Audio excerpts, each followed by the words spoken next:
Alors, merci beaucoup, tout le monde, de vous joindre à ce dernier webinaire de la journée intitulé « L'histoire de la bande dessinée québécoise ». Je me présente, mon nom est Jean-Dominique Leduc et avec moi aujourd'hui, pour la prochaine heure du moins, je serai en compagnie de 3 invités que je vous présente à l'instant.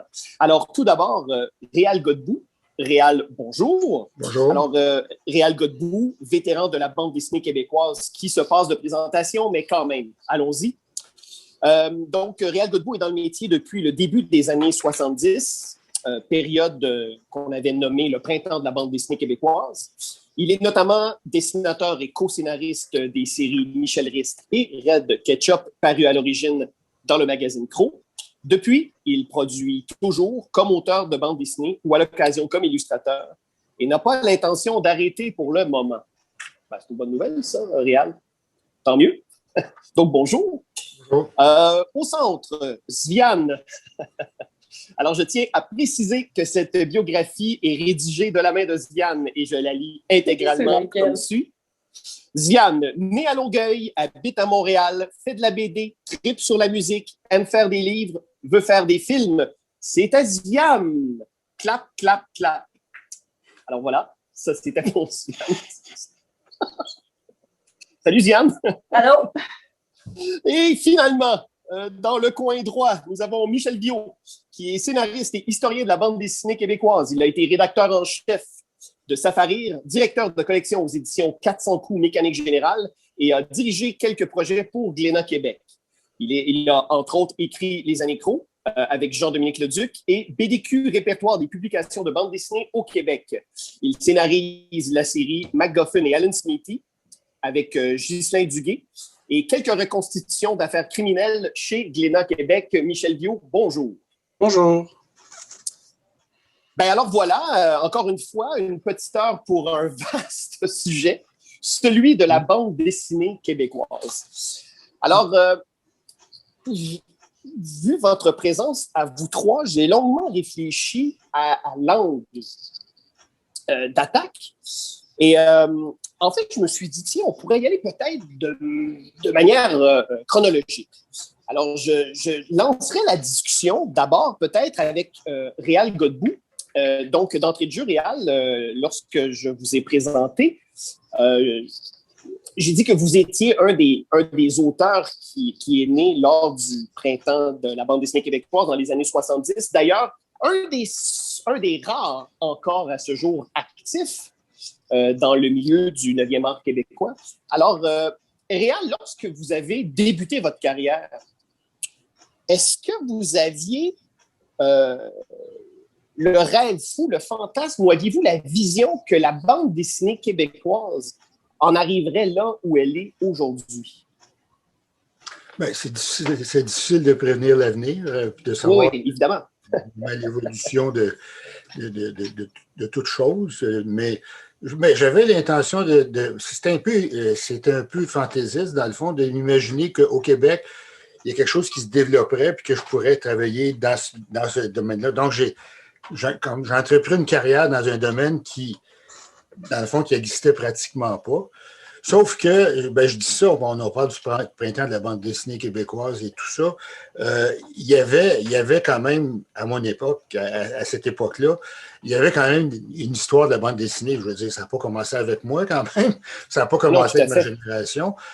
Mais on ne connaissait pas beaucoup. Tout ce que je connaissais, dans le fond, à l'époque, c'était les trucs genre Fidèles, les trucs un peu religieux qui étaient produits ici. Je pense à Maurice Petit-Didier, puis des auteurs comme ça.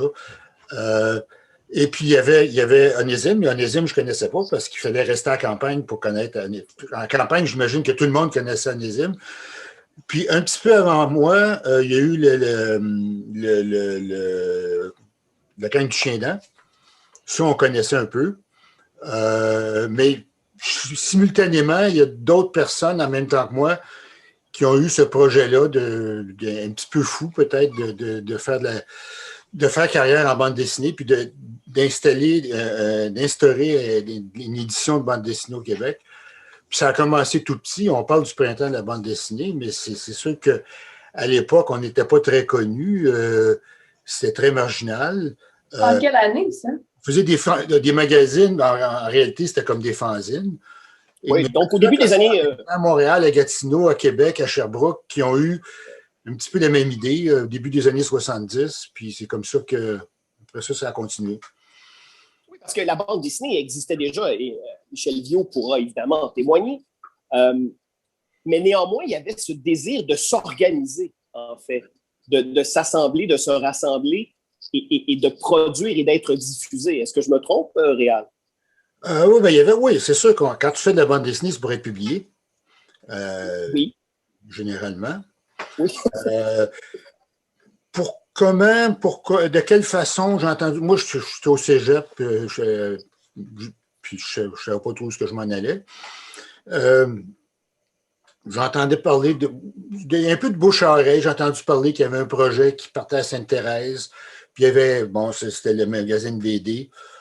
Je ne me souviens plus trop exactement de quelle façon on a pris contact, mais donc il y avait certaines personnes qui se sont regroupées, puis on a embarqué dans le projet. Puis presque en même temps, il y avait le projet d'hydrocéphale à l'Université de Montréal qui était autour de Jacques Urtubise. Puis moi, j'étais un peu associé à ces deux projets-là. Puis on a eu, je me rappelle à l'époque, on a eu le stage en France de l'OFQJ en 71, où il y avait des gens de l'hydrocéphale et des gens de BD. Moi, je faisais partie des deux groupes. Puis là, j'ai rencontré Pierre Fournier là-bas. Puis là, cette collaboration a commencé à cette époque-là.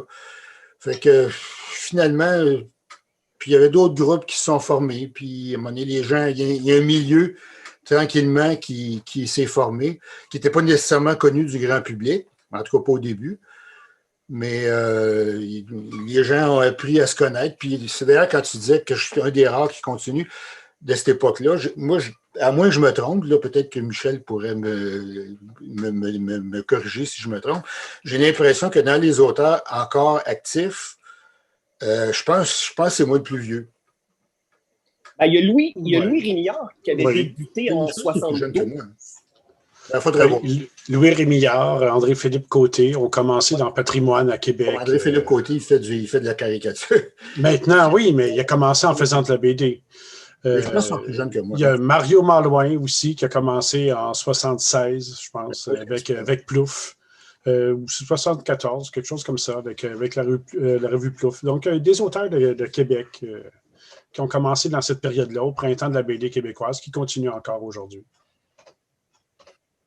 Donc, Réal, évidemment, tu es là depuis ce temps-là. Évidemment, les séries Michel Risque et Red Ketchup, surtout Red Ketchup, en fait, a connu un immense succès. A été publié une première fois en France au début des années 90 en coédition avec Dargaud.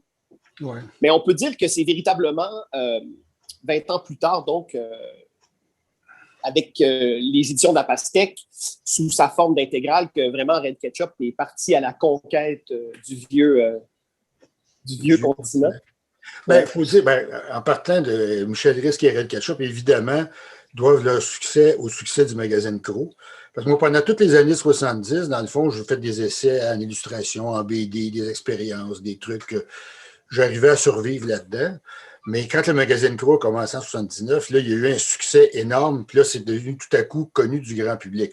Fait que pour moi, c'était un peu comme pendant toutes les années 70, j'étais un peu comme pas exactement comme un amateur, mais en tout cas, je veux dire, comme on s'essayait, mettons, un auteur en devenir. Mais à ce moment-là, quand le magazine Crow, à un moment donné, c'est devenu énorme du jour au lendemain. Puis après ça, si on parle de Michel Risque, Red Ketchup, c'est des séries qui ont eu plusieurs vies, dans le fond, parce qu'il y a eu le magazine Crow, il y a eu les albums originaux à l'époque du magazine Crow et les éditions simultanées chez Dargaud. Puis après ça, il y a eu la Pastèque, puis chez la Pastèque, les intégrales, et puis en tout cas, mais là, ma vie ne s'arrête pas là non plus, là, parce que... non, évidemment, il y a eu d'autres œuvres, et on va y venir. Parallèlement à ça, d'ailleurs, il y a un lien qui vous unit tous les trois, c'est que tous les trois, vous avez enseigné ou vous enseignez à l'Université du Québec en Outaouais. D'ailleurs, on va y revenir, ça, parce que ça nécessairement, ça trouve sa place ça, dans l'histoire contemporaine de la bande dessinée québécoise. Ziane, alors toi, tu as débuté dans un tout autre contexte, parce que, oui, évidemment... je me demande de quoi je vais parler ici, parce que je connais la bande dessinée pour vrai depuis genre 10-15 ans, fait que je peux pas vraiment... Est-ce qu'on appelle ça de l'histoire quand c'est juste comme 15 ans? Ça fait pas super longtemps. Ziane, c'est difficile de vous voyer. Hein, bon. Alors, tu peux me tutoyer, c'est pas grave. Non, c'est le protocole. OK. Ziane, non, mais quand même, vous vous inscrivez dans l'histoire de la bande dessinée québécoise parce qu'il est venu un moment où vous-même, quelques décennies plus tard, donc après Réal, vous avez, vous aussi, amorcé vos activités en bande dessinée. Là, on parle de 2004-2005, avec les premiers fanzines. Mon premier livre. Oui, mais avant Point B, il n'y avait pas eu des petits fanzines avant? Oui, c'est vrai. Cactus. Oui, exactement. Oui. Cactus à Longueuil. Puis en fait, j'ai commencé le Cactus puis le Vestibule, l'atelier de Jimmy Beaulieu, au Cégep du Vieux-Montréal. Puis il y a beaucoup de personnes qui ont mon âge ou qui sont plus jeunes, qui sont passées dans l'atelier de Jimmy, qui aujourd'hui font de la bande dessinée professionnellement. C'est particulier parce que Réal et Michel, l'enseignement de la bande dessinée, que ce soit par le biais de l'Université du Québec en Outaouais ou d'ateliers privés, comme par exemple les ateliers que Jimmy donne, c'est relativement nouveau, ça, dans le paysage de la bande dessinée québécoise, non? Des ateliers, il y en a souvent eu dans des ateliers privés, là, parascolaires, oui. Si tu veux. Là, dans les cégeps, là, il y en avait. À Onsic, je pense que Réal en avait donné. Oui, avant l'université, avant l'UQO. C'est ça, oui. Passé une couple d'années au cégep Onsic, mais c'était parascolaire, c'est ça. C'est ça. Mais l'enseignement comme tel, là, c'est avec l'UQO, avec le programme de l'UQO en 99 que ça a commencé. Sinon, il y avait des cours en études littéraires, tu avais des cours sur la bande dessinée, mais c'était des cours théoriques, tu n'avais pas de cours pratiques. Là. Il y a eu les ateliers au Cégep du Vieux-Montréal aussi, à peu près à la même époque ou juste après l'époque quand j'ai donné le Cégep Onsic. Donc, il y a Jimmy Beaulieu qui en a donné longtemps. Oui, mais avant, il y a eu Caroline Mérola, Grégoire Bouchard qui l'ont donné. J'ai eu Grégoire Bouchard comme prof aussi. Ah oui. Donc, Ziane, ça fait un moment déjà si tu as eu Grégoire Bouchard comme prof. Ouais. Mais c'était genre la dernière année qu'il donnait ou quelque chose comme ça. Mais est-ce que toi, Ziane, quand tu es arrivée dans le milieu de la bande dessinée québécoise, est-ce que évidemment, tu devais être consciente que d'autres avaient pavé le chemin avant toi, mais est-ce que tu connaissais un peu, est-ce que tu avais une vague idée du milieu dans lequel tu arrivais? Mais tu vois, moi, quand j'ai commencé à m'intéresser à la bande dessinée, j'étais dans l'atelier à Longueuil. Je me souviens, Jean-Paul était venu montrer des pages originales. Il avait apporté des pages originales des naufragés de Memoria. Et wow, ça m'avait marqué, ça. Les couleurs étaient tellement comme... Tu sais, on ne peut pas avoir les mêmes couleurs, là, l'impression. Fait que tu as le livre, tu l'as lu, c'est des certaines couleurs, mais quand tu vois les pages originales, ça t'atteint en plein cœur. Fait que il y avait ça. Je connaissais aussi Ruperka, des frères... La Porte, exact. Ça, je connaissais ça. Je connaissais un peu le travail de Grégoire. Tu sais, je lisais un peu de BD québécoise aussi. Dans ce temps-là aussi, il y avait des zines qui se faisaient à Québec avec, mettons, le Tabasco, avec les Fenn puis Philippe Girard, je pense. Ouais. Il y avait le fanzine Bidon avec Pierre Bouchard, Pierre Girard. Tu sais, c'était un peu dans ce monde-là. Puis moi, je me souviens, c'était même avant que je commence à prendre les ateliers avec Jimmy, je connaissais déjà Jimmy Beaulieu, je connaissais déjà Mécanique Générale. Fait que quand j'étais allée au lancement du moral des troupes, je ne sais même pas si j'étais à l'atelier dans ce temps-là, mais tu sais, je m'intéressais un petit peu à ça, je voyais ce qui se passait, mais c'était pas... tu sais, je savais que c'était un peu underground. Tu sais, j'en parlais à ma famille, là, la bande dessinée, là, ils ne connaissaient pas ça pendant tout. Là. Aujourd'hui, c'est un peu différent. Oui, aujourd'hui, c'est différent et c'est différent pour plein de raisons. J'aimerais peut-être entendre Michel Viaud là-dessus, justement. J'imagine que de votre perspective, autant la multiplicité des structures éditoriales que l'apport médiatique, j'imagine qu'il y a plein d'éléments qui font en sorte qu'aujourd'hui, on peut parler d'un essor de la bande dessinée québécoise, même si dans les faits, la bande dessinée québécoise, ça en fait plus de 100 ans. Là. Oui, oui, ça fait au-dessus de 100 ans, en fait. Oui. Depuis 1904, la première vraie bande dessinée à bulle, là, moderne. Mais c'est sûr que l'arrivée des éditeurs spécialisés au début des années 2000 a changé la donne. En fait, depuis le milieu des années 90, avec Drawn and Quarterly en premier, Kamikaze ensuite, ça a donné La Pastèque, Mécanique Générale, Par. Fait que l'arrivée d'éditeurs qui se spécialisaient en bande dessinée, ça a changé beaucoup le paysage de la bande dessinée au Québec. Avant ça, il y avait un peu de BD jeunesse avec les 400 coups. Il y a eu des essais, des tentatives d'éditeurs qui ne connaissaient pas nécessairement la bande dessinée, mais qui s'essayaient, vu la popularité du média, à partir des années 70. Là, quand c'était le printemps de la BD québécoise, tu avais une BD qui était issue du milieu étudiant, celui de Réal, là, toutes les revues, l'Hydrocéphale illustré, BD, Plouf, Marden Québec, c'était tous des BD issus du milieu étudiant. Puis, tu avais des éditeurs qui misaient sur des personnages de la télévision. Tu as des éditeurs qui n'étaient pas du tout spécialisés en bande dessinée, qui ne connaissaient pas ça, mais qui voyaient le succès phénoménal d'Astérix, qui vendait, déjà à cette époque-là, vendait 100 000 exemplaires à chaque album à peu près. Donc, ces éditeurs-là misaient là-dessus et se disaient, bon, ça nous prend notre Astérix, puis on essayait des trucs, là, Patoff, Capitaine Bonhomme, Bobino, Nick Epic, donc des personnages connus de la télévision, ou des personnages... On était à l'époque de la montée du nationalisme des années 70, donc des personnages qui touchaient cette veine-là, comme Beaujoal, le Huron québécois, qui est une espèce de variante d'Astérix dans un contexte québécois. Tijan, le patriote aussi. Fait que, ça, c'était des tentatives là, qui ont été éphémères tout le long des années 70. Dans les années 80, il y a eu Crow, Ludcom, qui avait sorti des albums et qui avec une formule originale, c'est-à-dire que ces albums étaient vendus dans les dépanneurs. Des dépanneurs, tu sais, il y en a partout au Québec. Des librairies, il n'y en a pas partout. Il y a bien des régions qui n'en ont pas. Les dépanneurs, il y en a partout. Alors, ils vendaient leurs albums dans les dépanneurs et les moyennes de vente étaient quand même excellentes. Là, c'était 5000 copies, 5000 exemplaires vendus par titre. Fait que c'était quand même assez bien. Si on regarde le marché encore aujourd'hui, 5000 exemplaires... Ben oui, c'est très bon. C'est exceptionnel. C'est exceptionnel, 5000 aujourd'hui. Là. C'est très bon. Fait que Crow le faisait dans le temps en faisant autre chose que d'essayer de vendre dans les librairies.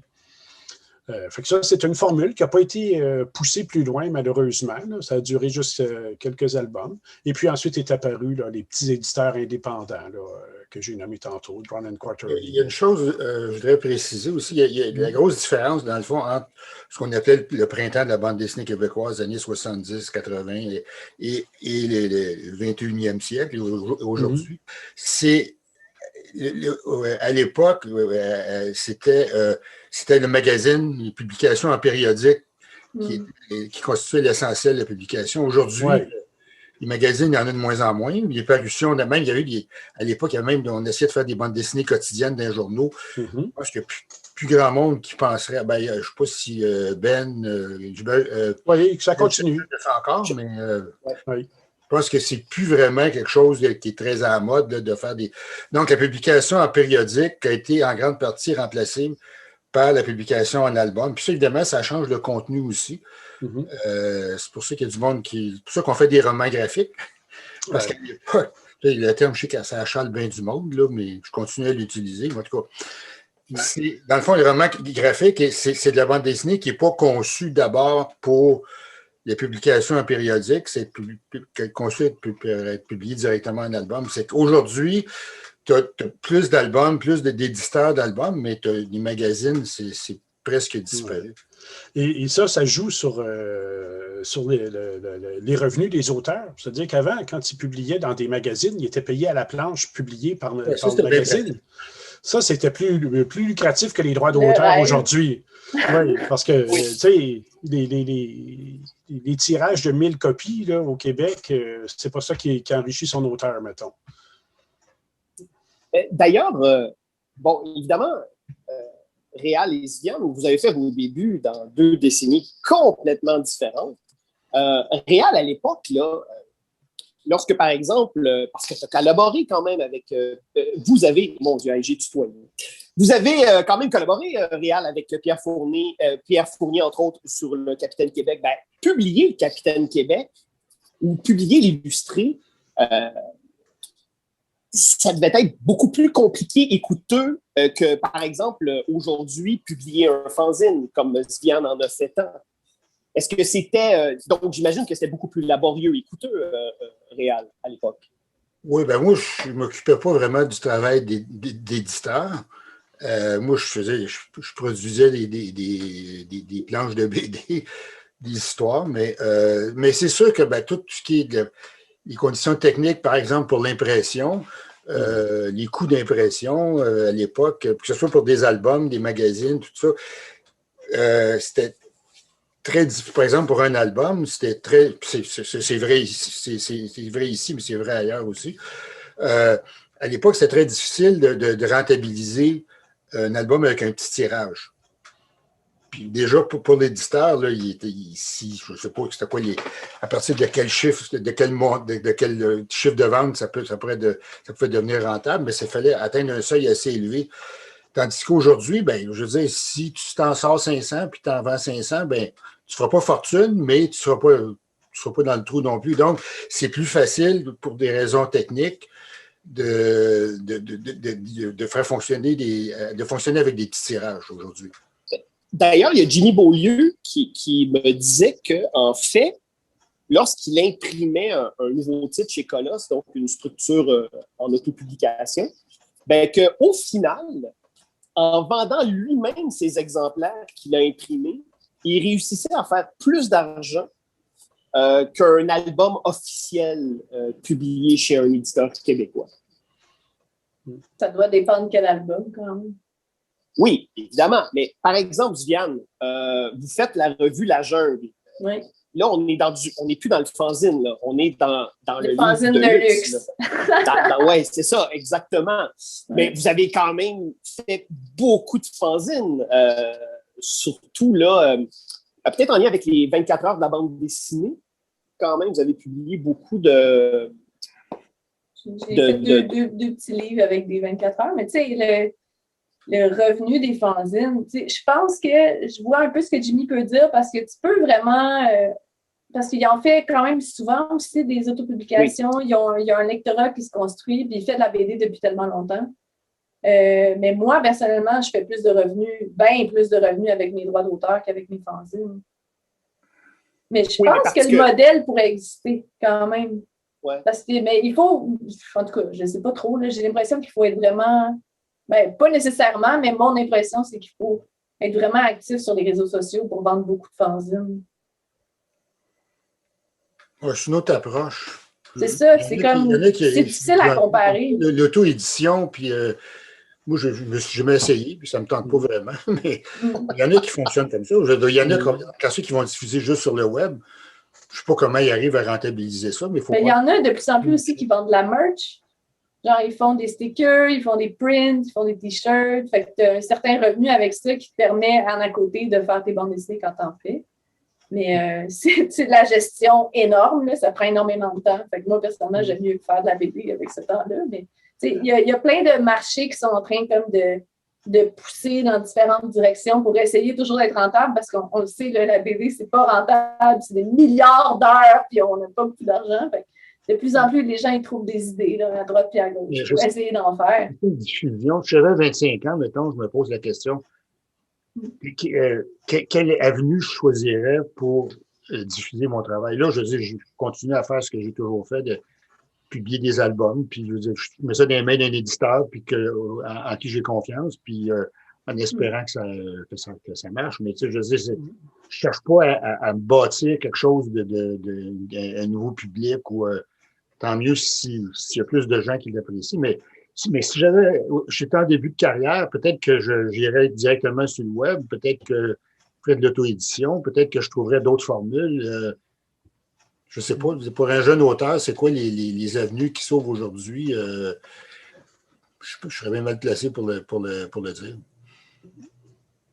Est-ce que, puis bon, étant donné que vous trois avez collaboré étroitement avec l'Université du Québec en Outaouais, croyez-vous que la pérennité du médium de la bande dessinée québécoise passe, entre autres, par la formation? Je dis bien entre autres, un des éléments. Un des avantages de la formation, c'est l'émulation qu'il y a entre les créateurs. C'est le fun de travailler avec d'autres, de comparer son travail, ça stimule. Fait que déjà, le fait qu'il y ait ces cours-là, c'est déjà bon en partant, là.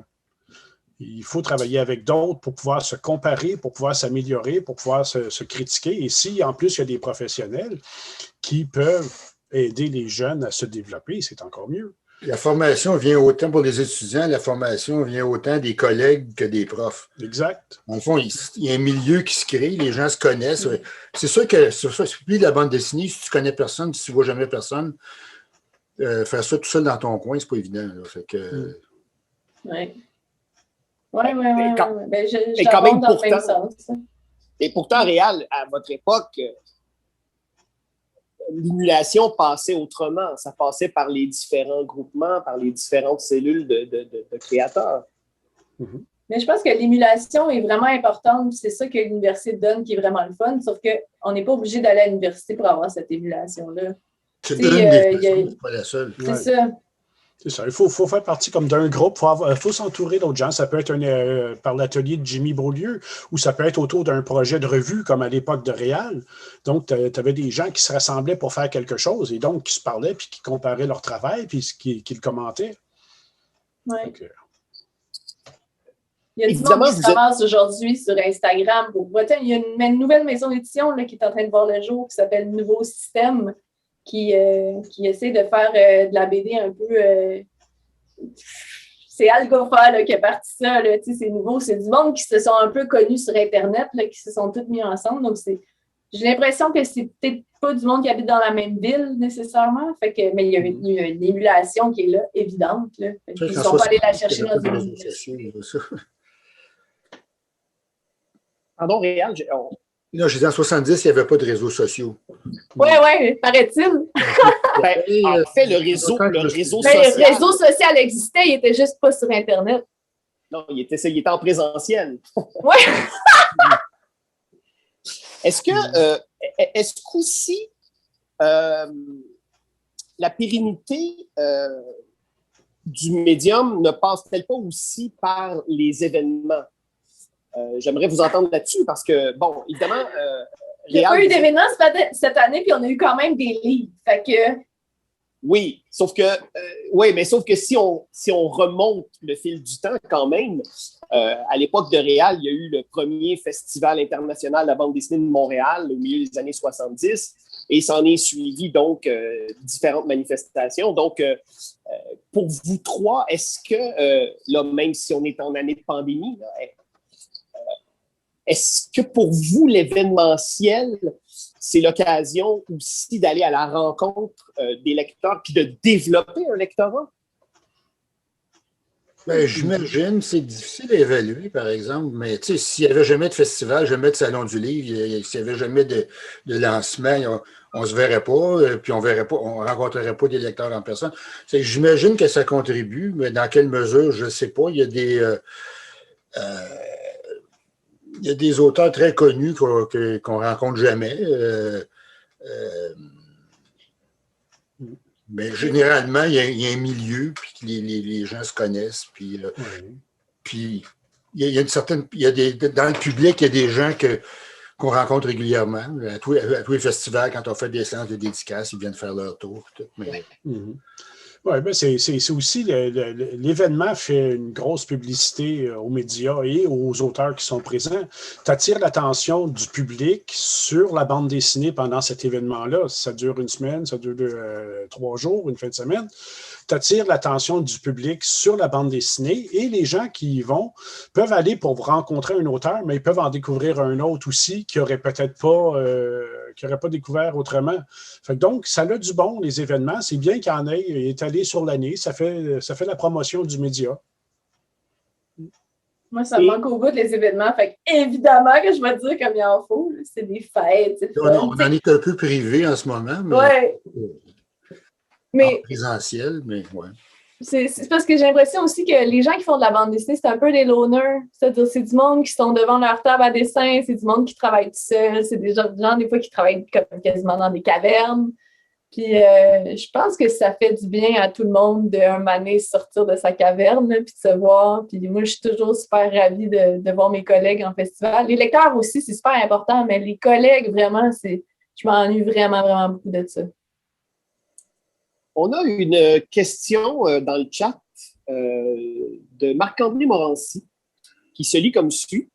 Est-ce que la pérennité du genre passe aussi par plus de BD de genre, du type policier, horreur, noir, etc., peu développé au Québec, contrairement à l'étranger?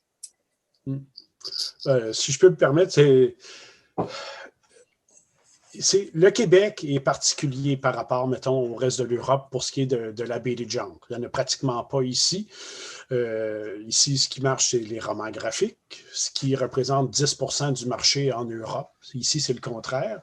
La BD de genre est marginale ici. Mais ça va aussi avec la grosseur du marché. Le marché québécois est très, très petit. Et les tirages, en général, sont de 1000, 1500 copies pour le Québec, ce qui fait qu'un album cartonné couleur n'est absolument pas rentable au Québec. Un éditeur ne peut pas rentabiliser ce genre d'album-là juste sur le marché québécois. Il faut avoir un éditeur qui est capable d'exporter à l'étranger pour atteindre un plus gros marché. Donc, ça explique en grande partie pourquoi il y a très peu de bandes dessinées de genre au Québec. Science-fiction, western, policier, il y en a très peu parce que le marché ne peut pas se permettre ce type d'album-là. Il y a un mélange de genre aussi, je veux dire. Oui. Toi, par exemple, tu fais de la bande dessinée d'humour, avec Ghislain. Oui. Ouais. Avec McGuffin. La bande dessinée d'humour, c'est du policier. Oui. C'est du policier aussi, avec un petit peu de science-fiction, un peu de satire, un peu de même. Je pense que le genre fermé, là, faire de la science-fiction pure, tout ça, peut-être que culturellement, au Québec, par exemple, la bande dessinée héroïque, là, avec le vrai héros là, qui gagne tout le temps, puis qui est le bon. C'est quand même ça. C'est ça que ça pogne au Québec, l'histoire du Oui, c'est ça que les lecteurs lisent. On en fait, nous autres aussi. Des histoires de super-héros au premier degré, là. Je ne suis pas sûr qu'il y a beaucoup de créateurs ici qui sont intéressés à en faire. Parce qu'il n'y a pas de marché non plus, mais c'est quand même ça que les lecteurs cherchent, pareil. Le sens de la dérision, ou je ne sais pas. C'est une affaire aussi, un genre. De toute biographie. Tu as raison, Réal, parce que tu vois, j'ai fait une affaire d'espion, puis mes deux personnages ne sont pas québécois. Là. Je trouvais ça, ça se peut pas des espions québécois. Là. Je me disais non, c'est pas crédible. Ouais, c'est ça. Mais je veux dire, les auteurs québécois, les dessinateurs québécois qui veulent faire ce genre de bande dessinée-là, ils vont travailler pour l'Europe. La Montagne, Rodier, Miville-Deschênes, Vauraux, JF, ceux qui veulent faire autre chose sont obligés d'aller travailler à l'étranger parce qu'ici, il n'y a pas de place pour eux autres. Des Yannick Paquette qui travaille pour les États-Unis, Gabriel Morissette qui le fait. Ça, on n'en parle pas souvent, mais tous ces auteurs-là qui ont leur place, soit sur le marché américain ou le marché européen, naturellement. C'est quand même de la bande dessinée québécoise parce que c'est des auteurs. Mais disons que quand on les lit, on ne voit pas vraiment le Non, mais souvent, ils ont des scénaristes européens. Mais, tu sais, je veux dire... si tu fais une BD western, les personnages ne vont pas se mettre à parler en joual, là. Ça n'a comme pas d'allure. Pourtant, c'est ce que Sam Quentin prépare comme prochain album. C'est ça que j'allais dire. Évidemment, ce que je décèle dans le commentaire, c'est que le genre, comme le genre pur, c'est sûr qu'il ne se fait pas de la bande dessinée de science-fiction de Léo, par exemple, au Québec, il ne s'en fait pas. Néanmoins, il se fait quand même de la bande dessinée de genre. D'ailleurs, Michel, vous scénarisez quand même, vous avez scénarisé 2 polars historiques. Mm-hmm. Un sur Richard Blast et un sur un qui s'intitule L'affaire de l'Orme. Réal Godbout, vous avez fait Quand je serai mort, qui se passe dans Saint-Henri. Même Viviane, évidemment, pas dans le sens classique du terme, pas dans un trait, pas dans une approche picturale classique, mais quand même, on retrouve de plus en plus, je trouve, une mixité des genres dans la production locale. Mais évidemment, on n'est pas encore, et peut-être l'atteindrons-nous jamais, on n'est pas dans des styles très, très définis, comme en Europe, par exemple, ou même aux États-Unis. Parce qu'effectivement, le marché est petit et et peut-être que les éditeurs aussi sont frileux ici. En même temps, il y a une série chez Michel Quintin qui s'appelle Humerlin, qui est de la science-fiction vraiment inspirée du comics américain. Là, ça fait penser à du Image des années 90. Et c'est un cas de figure, là. C'est un truc isolé, mais c'est une série qui fonctionne quand même très, très bien, qui a son lectorat. Ouais, c'est une BD jeunesse. C'est une BD jeunesse. C'est pas une BD pour adultes. C'est quand même c'est des thèmes assez jeunes.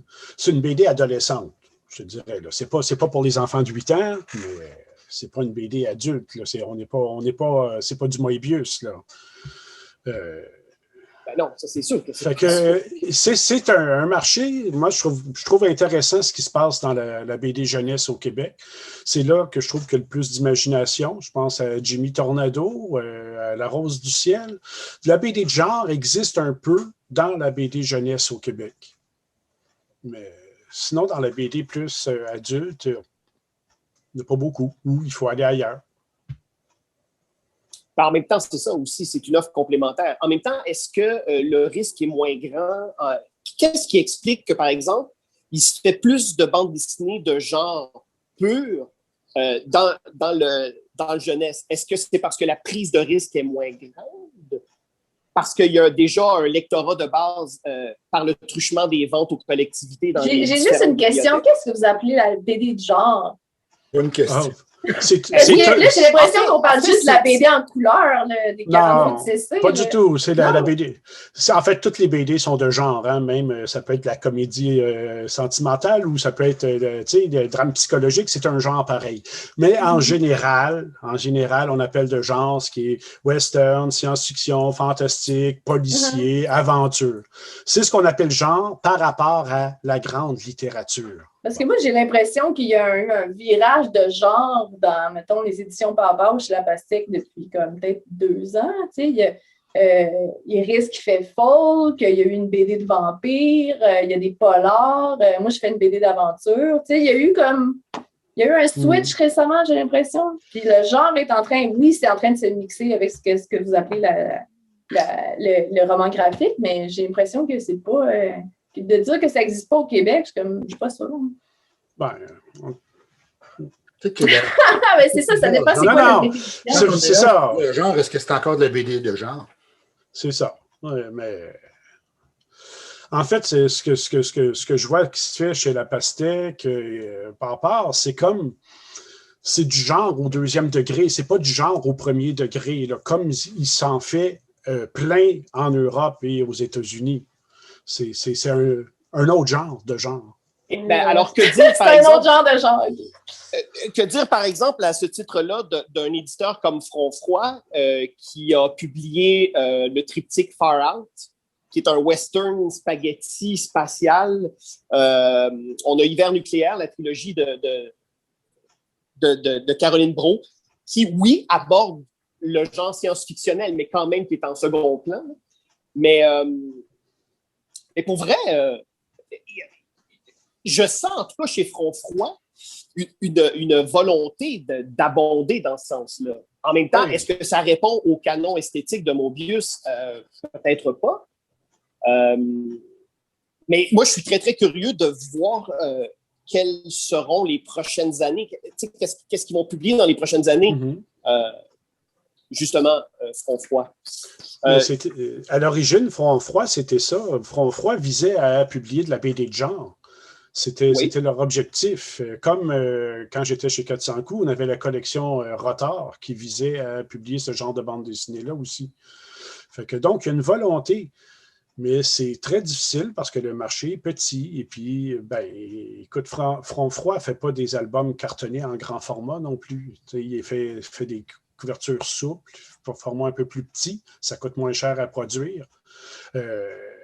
Donc, si on veut se comparer avec les produits européens. Et ça, c'est dommage parce que on a été colonisé par les Européens à partir des années 70, quand Dargaud est venu s'installer puis qui a mis ses albums de bande dessinée partout. Tu avais le succès d'Astérix, tu as eu Lucky Luke et tout ça. Tu trouvais les albums européens partout, tu les trouvais dans les supermarchés. On est habitué à ce format-là de l'album cartonné, mais ce n'est pas c'est pas un format qui est adapté pour le marché québécois. C'est pas vivable. C'est pas viable, ce genre de format-là. Tu sais, au Japon, c'est des mangas, c'est plus petit. En Italie, c'est des petits formats. Chaque marché, chaque pays a développé ce qui correspondait à son marché. Au Québec, on n'a pas développé, ou on le développe avec la pastèque, par mécanique générale, quelque chose qui est adapté à notre marché. Mais le modèle européen n'est pas viable ici, ça c'est sûr et certain. Peut-être que le modèle n'est pas viable parce que justement, il y a un renouvellement de lectorat. C'est-à-dire qu'il y a beaucoup de nouveaux lecteurs qui découvrent la bande dessinée avec la production des 2 dernières décennies. Moi, je regarde là, la nouvelle génération, dans le début vingtaine, là, je veux dire, bien souvent, Astérix, ils ne l'ont pas lu, ils l'ont vu en animation. Et là, tout à coup, leur rapport au classicisme de la bande dessinée franco-belge, eux, ils l'ont pas. Ils sont complètement exemptés de ça. Je ne sais pas d'ailleurs, Viviane, si vous n'êtes pas de cette génération-là, justement. Mais c'est drôle parce que moi, je suis vraiment limite, là, parce que j'étais un peu en retard à la bande dessinée. J'ai commencé ça assez tard. Fait que les cartonnés couleurs, c'est pas avec ça que j'ai commencé. Là. J'ai commencé à lire l'association. C'est ça qui m'a intéressée à la BD. Fait que, tu sais, les cartonnés couleurs, pour moi, c'est un peu... J'en ai lu, mais par après. Et vous, Réal, là, lorsque vous avez, par exemple, lorsque vous avez publié chez Crow les premiers albums de Michel Rist là, qui étaient diffusés, qui étaient distribués dans les dépanneurs, comme M. Vieux disait plus tôt, est-ce que secrètement, vous caressiez le rêve, justement, de voir aussi vos œuvres en cartonné couleur, là, comme vous aviez, vous, connu? Disons que, premièrement, les premiers Michel Rist, c'était pas cartonné et c'était pas couleur. Non, c'est ça que je dis, mais néanmoins, c'était publié à grande échelle, c'était en couleur. C'est sûr que d'avoir un album, ça a une espèce c'est une permanence, là, je veux dire, c'est quelque chose ça, ils mettent ça dans les bibliothèques, là, je veux dire, c'est comme, c'est moins éphémère qu'un magazine. Dans ce sens-là, quand j'ai eu mon premier album, là, puis qui est sorti le premier Michel Rist, c'est sûr que c'était important pour moi, là, ça représentait quelque chose. Mais de là à dire qu'on essayait de reproduire exactement le modèle européen, jusqu'à un certain point peut-être. D'ailleurs, à l'époque, le modèle européen, c'était ça. Tu publiais en magazine, en périodique, puis après ça, tu faisais un recueil, puis tu vendais l'album.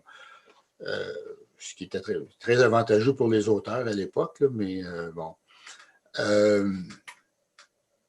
Mais c'est ça, mais je veux dire, c'est sûr qu'on est influencé par ce modèle-là, mais comme Michel disait, on ne peut pas nécessairement essayer de reproduire tel quel, même d'un point de vue là, création, je veux dire, essayer de faire un sous-Astérix, c'est quoi l'intérêt de faire ça? Là? Je veux dire, il y en a qui se sont essayés puis c'était pas bien bon. Tu sais, je n'aimerais personne, là, mais en tout cas. Donc, ça n'a pas traversé, ça n'a pas résisté à l'épreuve du temps, dirons-nous. Comment entrevoyez-vous, fort de votre pratique respective, par rapport à où se trouve présentement en 2021 la bande dessinée québécoise, c'est-à-dire que là, c'est ça. Donc, elle a une multiplicité de structures éditoriales que beaucoup de jeunes auteurs et des auteurs de la génération, par exemple, de Sviane, qui se sont imposés et qui sont plus maintenant la jeune génération, là, qui sont des auteurs confirmés. Alors, fort aussi de la couverture médiatique, de l'intérêt grandissant d'un nouveau lectorat, comment entrevoyez-vous l'avenir de la bande dessinée québécoise? Parce qu'il y en a certains qui disent que la bande dessinée québécoise vit son âge d'or. En même temps, Réal, vous disiez un peu plus tôt, vivre de la bande dessinée au Québec, ça relève pratiquement du miracle, là.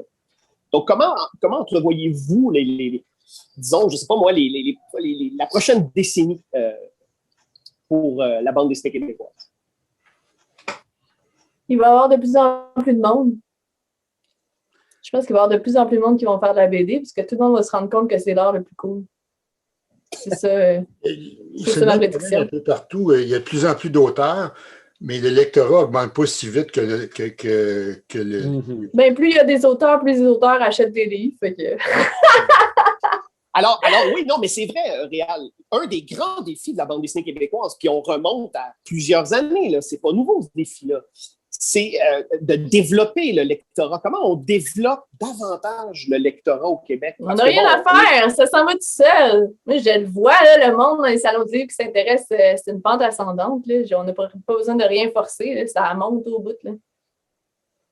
Donc, selon vous, Ziane, il y aurait vraiment rien à faire, le bateau vogue. Exact. Ça, c'est ce que je pense. Mais c'est parfait. Messieurs Godbout et Vio, vous voyez ça comment? Peut-être, Michel, de votre perspective d'historien et Réal, de votre perspective d'auteur. La bande dessinée québécoise, j'ai bien de la misère à répondre à cette question-là. Peut-être parce que, je veux dire, je continue à en faire, mais comme je disais tantôt, je veux dire, je ne suis pas dans la même position qu'un jeune auteur débutant qui se poserait des questions, où est-ce que ça s'en va, puis tout. Moi, je continue à faire ce que je faisais avant, en essayant de renouveler un peu le contenu, évidemment, mais je veux dire, je ne cherche pas des nouvelles formules pour me diffuser. Fait que si j'étais plus jeune, je me poserais peut-être la question, ce serait peut-être plus une question plus cruciale pour moi de dire où est-ce que ça s'en va. Mais là, moi, bon, tant que ça continue, c'est... mais en fait, je ne le sais pas, c'est assez mystérieux, je veux dire, où est-ce que ça s'en va, les modes de diffusion, les lectorats, tout, ça change, ça évolue. Mais c'est ça, comme je disais tantôt, il y a de plus en plus d'auteurs, mais le lectorat se développe, mais peut-être pas si vite que ça. Ouais, j'approuve pas mal tout ce que Réal dit. Moi non plus, je ne sais vraiment pas. Peut-être que la BD est un art en train de mourir tranquillement. Les jeunes vont se tourner vers d'autres choses, vers les jeux vidéo et tout ça. Est-ce que la BD va disparaître? Peut-être. Comme la poésie. Moi, je pense pas. Comme la poésie, il y en a de moins en moins. Comme l'opéra, il n'y en a pratiquement plus. Fait que j'en ai aucune idée de où s'en va la BD. Tu comparais avec, par exemple, tu peux comparer avec l'opéra, le théâtre. C'est un médium qui, je pense, qui devrait survivre, mais c'est peut-être l'époque où c'était l'espèce de médium populaire. Moi, quand j'étais à l'école, les petits gars, on se passait des bandes dessinées. Tout le monde disait ça, c'est l'espèce de médium populaire pour les enfants. C'est ça. Tu sais que la bande dessinée de genre, ça marchait aussi, là. Puis les comic books, tu sais, tout le monde achetait des comic books. Puis là, ça, les comic books, Marvel, tout ça, les gens, il y en a encore qui en achètent, mais c'est une petite minorité. C'est ça. Les gens vont voir les films. Il y a une mutation. C'est sûr que la BD ne sera plus l'art populaire qui a été... Le médium populaire. C'est ça. Vraiment, là, qui touche tout le monde. En tout cas, j'ai l'impression, mais je peux me tromper. J'ai l'impression que le livre va décliner. Que c'est le livre qui va faire comme un petit peu... Peut-être qu'à long terme, ça va devenir comme les vinyles. Tu sais, les vinyles, ça continue encore, même qu'il y a eu une recrudescence de popularité des vinyles. Tu sais, même moi, j'ai une table tournante, j'ai des vinyles, puis ça existe encore, mais c'est comme vraiment un plus petit marché, c'est un marché de niche. Mais je pense mais la BD comme telle, la BD at large, c'est pas nécessairement dans les livres, ça va exploser. Mais je pense que les livres, ça peut survivre encore bien longtemps. Oh oui, ça, je suis convaincue que ça va survivre. On a dans le chat quelques réactions. Donc, je vais me permettre de vous les lire. Alors, il y a Marc-André Morancy qui dit « Je crois que la bande dessinée Alice, donc l'adaptation du roman de Patrick Sénécal illustré par Jake Dion, donc, la BD Alice va aider à rejoindre un nouveau type de lectorat en y associant un auteur très connu et vendeur et les fidéliser au médium par la suite. » Donc, est-ce que le salut de la bande Fidéliser, ça dessinée... reste à voir, là. Fait que... Oui, parce qu'on vit quand même à une époque où, et surtout, à peu près dans tous les secteurs d'activité, mais Dieu sait que dans la littérature, tous les vedettes, ils vont de leur livre de cuisine, de leur livre de croissance personnelle, de leur voiture préférée. Donc, est-ce que mais c'est une question pertinente. Est-ce que, par exemple, le mariage de deux médiums, comme un auteur, un romancier populaire et un auteur de bande dessinée en s'unissant, est-ce que ce genre de production-là est appelé à développer un nouveau lectorat, selon vous? Je pense que c'est un phénomène nouveau. Je veux dire, c'est sûr que ça peut c'est le vedettariat. Tu te sers du nom de quelqu'un de connu. Par exemple, si tu fais la biographie, je pense que ça vient de sortir, la biographie de Leonard Cohen. Je ne l'ai pas lu encore, mais ça a l'air excellent. Je pense que c'est de la bonne BD. Je veux dire, je ne suis pas mal puis j'ai l'intention de le lire. Mais c'est sûr que ça mise sur la réputation, sur le nom de Leonard Cohen. Puis, je veux dire, tant mieux si ça fonctionne. Mais je veux dire, si tu vas chercher un nom connu, c'est certain que... Mais ça, c'est pareil au cinéma, c'est pareil à la télévision. Je veux dire, le Star System, c'est pas nouveau, là. Tu l'as aussi beaucoup en Europe actuellement, là, des adaptations de romans populaires en bande dessinée. Fait que tu l'as ici aussi. Là. C'est un mouvement là, qui est généralisé. Là. C'est drôle parce que cette semaine, j'étais allée dans une librairie porter des gènes, puis le libraire, il me disait « Je sais pas qu'est-ce qui se passe ces temps-ci, mais c'est des biographies puis des adaptations. C'est ça qui sort beaucoup ces temps-ci. » Est-ce que ça va avec les désirs des lecteurs qui veulent avoir plus du vrai ou aller vers des choses qu'ils connaissent déjà? C'est plus les désirs des auteurs, je pense. Il y a aussi le désir des éditeurs là-dedans. Ça doit peser. Parce que souvent, les éditeurs peuvent marier, ils peuvent dire « Ah, ça serait bien d'adapter ce roman-là », puis ils vont le proposer à un auteur. Là. Fait que...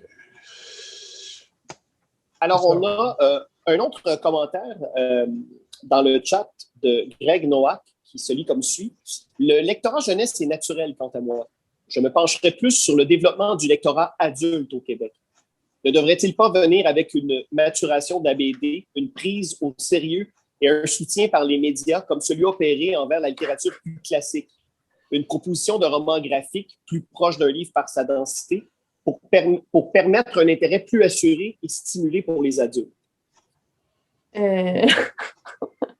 Oui, mais ça ne marche pas de même. Je veux dire, un auteur, un moment donné, va avoir un flash de faire un livre, va faire comme « Oh, je suis poussé par une idée, je m'assis, je le fais. » Je veux dire, oui, il y a des fois des éditeurs qui disent on devrait aller dans cette direction-là, mais je pense pas que c'est notre contrôle. T'sais. On ne va pas se dire je veux faire une bande dessinée plus sérieuse. Ça ne marche pas de même. Il faut que tu regardes aussi l'âge des auteurs en général. Hein? Il y a beaucoup d'auteurs qui sont assez jeunes quand même au Québec. Là.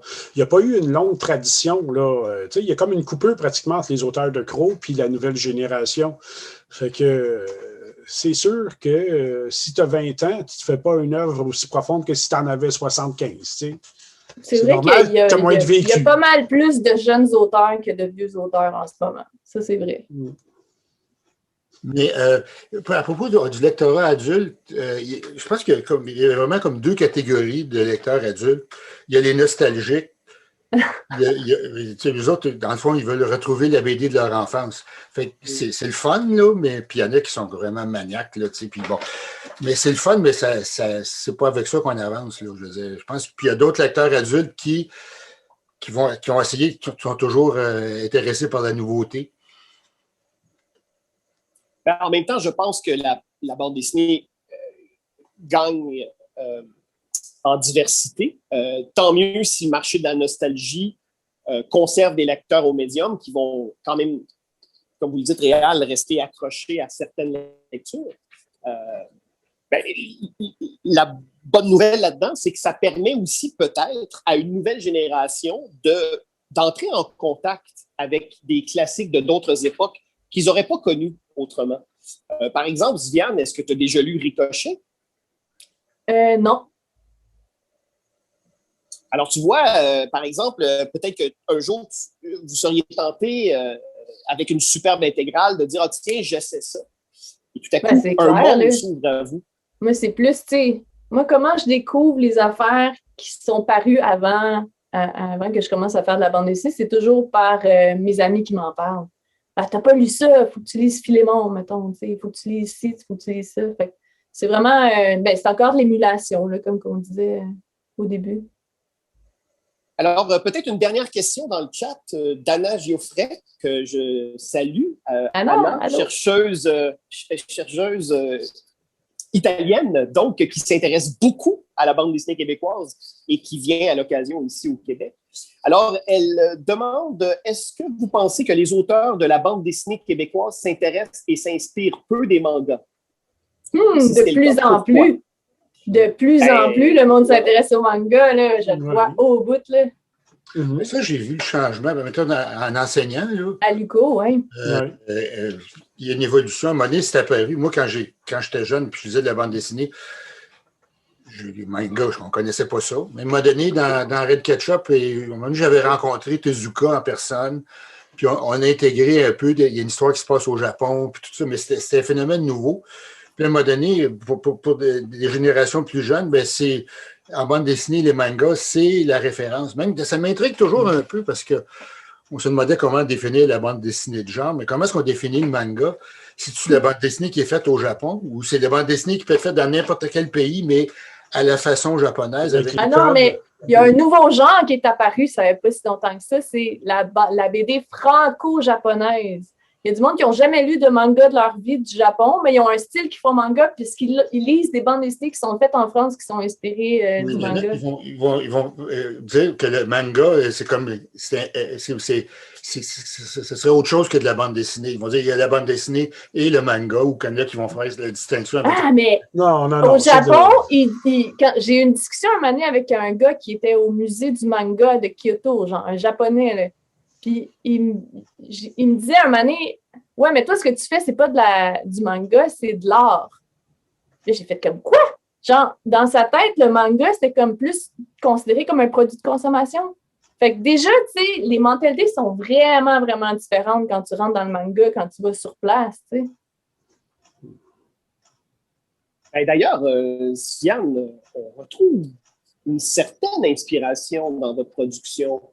Ah oui, moi, je devine du Sailor Moon, je devine un paquet de trucs.